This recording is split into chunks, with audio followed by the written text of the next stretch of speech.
శ్రీ మహాగణాధిపతియే నమః. శ్రీ గురుభ్యో నమః. శివుని వద్ద ఉన్నటువంటి నంది యొక్క ప్రత్యేకత మనం తెలుసుకుందాం. శివాలయంలోకి అడుగు పెట్టగానే పరమేశ్వరుని కంటే ముందుగా నందినే దర్శించుకుంటాం. కొందరు నంది రెండు కొమ్మల మధ్య నుంచి పరమేశ్వరుని చూస్తే, మరికొందరు ఆయన చెవిలో తమ అభిష్టాలను చెప్పుకుంటారు. నంది పరమేశ్వరుని యొక్క ద్వారకాలం కాబట్టే ఆయనకు అంత ప్రాముఖ్యత కాదంటుంది ఆయన చరిత్ర. ఒకసారి ఆ నందీశ్వరుని తలుచుకుంటూ ఆయన చరిత్ర మనం తెలుసుకుందాం. పూర్వం శిలాదుడు అనే ఋషి ఉండేవాడు. ఎంత జ్ఞానం సంపాదించినా, ఎంత గౌరవం సంపాదించినా పిల్లలు లేకపోవడం ఆయనకి లోటుగా ఉండేది. ఎలాగైనా సరే తనకు సంతాన భాగ్యం కలిగేందుకు పరమశివుని కోసం తపస్సు చేయసాగాడు శిలాదుడు. ఏళ్ళు ఊళ్ళు గడిచిపోయాయి, ఎండ వాన వచ్చిపోయాయి, కానీ శిలాదుడి తపస్సు ఆగలేదు. అతని ఒంటి నిండా చెదలు పట్టినా సరే నిష్ఠ తగ్గలేదు. ఎట్టకేలకు శిలాదుని ఎదుట ప్రత్యక్షమయ్యాడు పరమశివుడు. అప్పుడు శిలాదుడు అన్నాడు, నాకు అయోనిజుడైన ఒక కుమారుణ్ణి కలుగజేయ స్వామి అని అన్నాడు. అతని భక్తికి పరవశించిన పరమేశ్వరుడు తదాస్తు అంటూ వరాన్ని అనుగ్రహించాడు. శివుని వరాన్ని పొందిన శిలాదుడు ఒకనాడు యజ్ఞాన్ని నిర్వహిస్తూ ఉండగా ఆ అగ్ని నుంచి ఒక బాలుడు ప్రభవించాడు. ఆ బాలుడికి నంది అని పేరు పెట్టి అల్లారుముద్దుగా పీల్చుకోసాగాడు శిలాదుడు. అసలు నంది అంటే సంతోషాన్ని కలిగించేవాడని అర్థమట.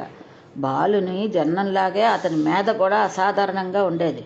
పసివాడగా ఉండానే సకల వేదాలు ఉపవాసాన్ని పెట్టేశాడు. ఇలా ఉండగా ఓనాడు శిలాదుని ఆశ్రమానికి మిత్రావరుణులు అనే దేవతలు వచ్చారు. ఆశ్రమంలో తిరుగుతున్న పిల్లాడిని చూసి మురిసిపోయారు. అతడు తమకు చేసిన అతిథి సత్కారాలకి పరవశించిపోయారు. వెళ్తూ వెళ్తూ దీర్ఘాయుష్మాన్ భవ అని ఆశీర్వదించిపోయి ఒక్క నిమిషం ఆగిపోయారు. నంది వంక దీక్షగా చూసి మిత్రావరుణులు ఎందుకలా బాధ మునిగిపోయారో శిలాదుడికి అర్థం అవ్వలేదు. ఎంతగానో ప్రాధాయపడిన తర్వాత నంది ఆయుష్ త్వరలోనే తీరిపోతున్నదని తెలుసుకున్నాడు శిలాదుడు. భవిష్యత్తు గురించి తెలుసుకున్న శిలాదుడు విచారంలో మునిగిపోసాగాడు. కానీ నంది మాత్రం తొడకలేదు, బెనకలేదు. శివుని అనుగ్రహంతో పుట్టినవాడిని కాబట్టి దీనికి మార్గం కూడా ఆయనే చూపిస్తాడు అంటూ శివుని కోసం తపస్సు చేయడం మొదలుపెట్టాడు నంది. నంది తపస్సుకు మెచ్చిన శివుడు అచిరకాలంలోనే అతనికి ప్రత్యక్షమయ్యాడు. శివయ్యని చూసి నందికి నోటి మాట రాలేదు. ఆయన పాదాల చెంత ఉండే అదృష్టం లభిస్తే ఎంత బాగుంటుంది కదో అని అనుకున్నాడు. అందుకే తన ఆయుష్ గురించో ఐశ్వర్యం గురించో వరం కోరుకోకుండా అచిరకాలంగానే నీ చెంత ఉండే భాగ్యం ప్రసాదించు స్వామి అని శివుని వేడుకున్నాడు. అలాంటి భక్తుడు తన చెంతనుంటే శివునికి కూడా సంతోషమే కదా.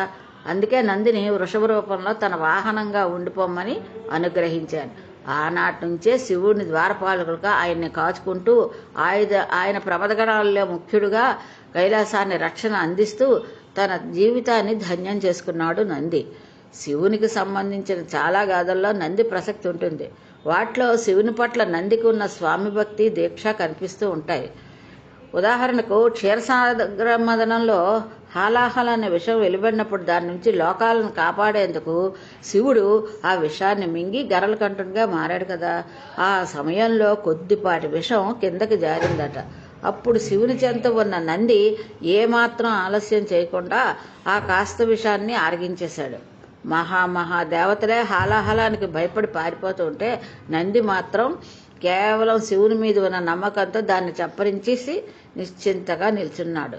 నంది వెనుక ఇంత చరిత్ర ఉంది కాబట్టే ఆయన్ను శివునికి సేవకునిగా కాకుండా ముఖ్య భక్తునిగా కూడా భావిస్తారు పెద్దలు. తమిళనాట ఆయనకు అష్టసిద్ధులు కలిగిన మానిగా, జ్ఞానిగా, ప్రథమ గురువుల్లో ఒకడిగా భావిస్తారు. శైవమత ప్రభావం అధికంగా ఉన్న కర్ణాటకలో బసవనగుడి, మైసూరు వంటి ప్రదేశాల్లో నందికి ప్రత్యేకించే ఆలయాలు ఉన్నాయి. ఇక తెలుగునాట కూడా లేపాక్షి అంటే అనంతపురంలో ఉండే లేపాక్షి నంది, మహానంది అంటే కర్నూలులో ఉండే మహానంది, అటువంటి క్షేత్రాల్లో నందీశ్వరుని ప్రాధాన్యత కనిపిస్తుంది. శివుడు ఉన్నంతకాలం ఆయన భక్తుడైన బసవన్నకి కూడా ఏ లోటు ఉండదు. ఇది నందీశ్వరుడికి ఉన్నటువంటి ప్రత్యేకమైనటువంటి చరిత్ర.